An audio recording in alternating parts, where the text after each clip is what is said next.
Hi guys, I'm Kenya with Empowered Preparatory Academy, and if you are just looking for some homeschool advice, maybe you've been thinking about homeschooling, or maybe your child is a part of an online learning program, but you're having some struggles. Well, there's one thing that a lot of people do not talk about, and that is the struggles of homeschooling or having an online learner who is strictly devoted to remote learning. There are challenges. It's not just all these glorious days that you're gonna have that you see people online showing. And I know often sometimes I have to tell myself, hey, share the honest truth about what you experience, because it's not that every day you're gonna have a good day. So I wanted to just kind of share with you some tips if you are thinking about partaking in this journey, or maybe you're already on this journey, you're looking for some tips on survival and how to do this. Let me just share a little bit with you. So I actually am a business owner. I've been owning my own business for a few years now. I'm married for 13 years, have 3 children, and we homeschool all of them. Now, we run a full-fledged business, full-time business from home. We also go out and to the community. We travel at times, putting on different seminars and things like that. So homeschooling for us is just really conducive for our lifestyle. It allows us to be able to pick up and take our children with us when we need to, and they can bring their work with them. So we love that part. One of the things that we did struggle with, or even often struggle with, is just our children feeling unmotivated. Okay, so one of the things that I've learned is that it's very helpful to have some sort of affirmation, or just start your day with just stating positive things with your children. Get them ready and come together. We like to pray. I like to instill positive things into them and really just get them motivated for the day. We have our own declaration that we say every day, and then I just give them a lot of love, and we just enjoy that moment of connecting, and it gets them feeling great and they're excited to start their day. There were times where we would just say, go get to work, you know what you need to do. Come on guys, get started. And you know, that wouldn't make them feel motivated. They would feel like, back to work again, right? When kids are going into a public school setting, usually they're coming together, they're engaging with their teacher before they start. So we have to remember that as homeschool families, we are the motivator. We are also that extension of teacher, right? Even if you do have a supportive curriculum where they may have a teacher, or if you are solely the teacher, then you may not be having this problem. But I just want to remind you, especially if you're new to this homeschool journey, or if you're thinking about it, is that you are going to be the one to motivate your children and to really get them going and being excited about their day. So make sure you have something lined up every day to where you're coming together. You have some type of ritual where you're just getting them motivated, happy about their day, and then they feel good to get started, okay? The next tip that I would have for you is to create routine and structure.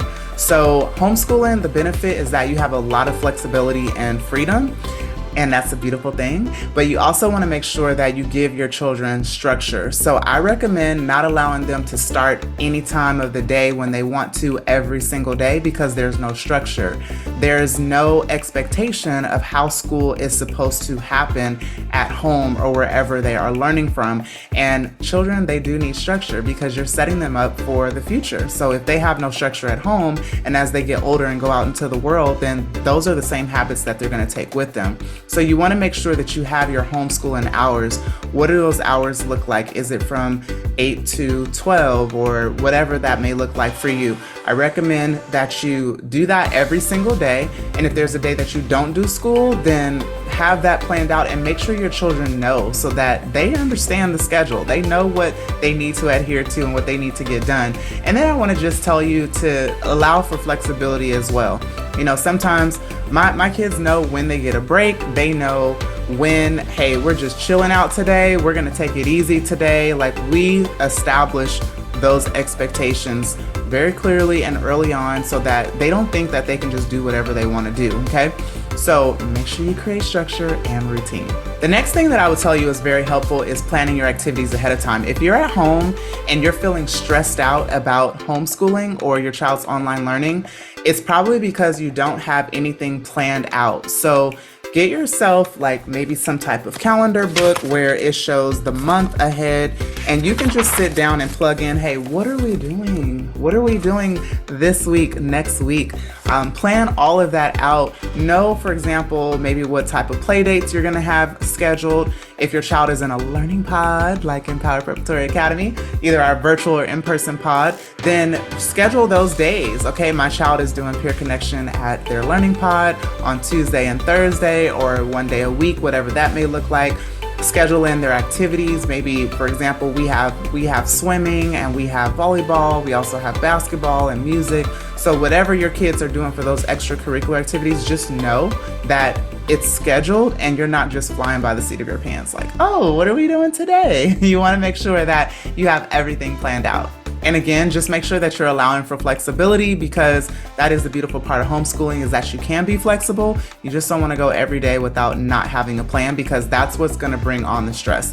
I find that the more structured I am and the more organized, and even if you're not structured or organized, give yourself grace, because you can still do this, okay? Just plan something, have a plan, and just try to adhere to that plan. If you're feeling stressed, it's because you probably have no structure and you don't have a plan.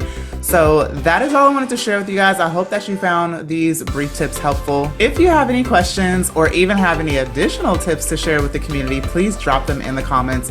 I would love to hear them. Otherwise, if you are looking for some peer connection for your learner, check out our virtual and in-person pods. We may have a location near you, and if we don't, you can join our virtual pod. We teach entrepreneurship, financial literacy, and life skills to students, and we also use the remainder of our time in our virtual pods to really just have a ton of fun. Your student will come together with their homeschool bestie once a week or twice a week, whatever our schedule is, and they will get to engage in fun activities. And at least it's something if you don't have nothing. I have led a virtual pod for a really prestigious university, and it was amazing, and it was one of the reasons why I decided to implement the virtual pod into our program. So if you are looking for a pod, then check out our information. And again, if you have any questions or want to share any ideas, drop them in the comments. Otherwise, I look forward to seeing you in the next video, and thanks for watching.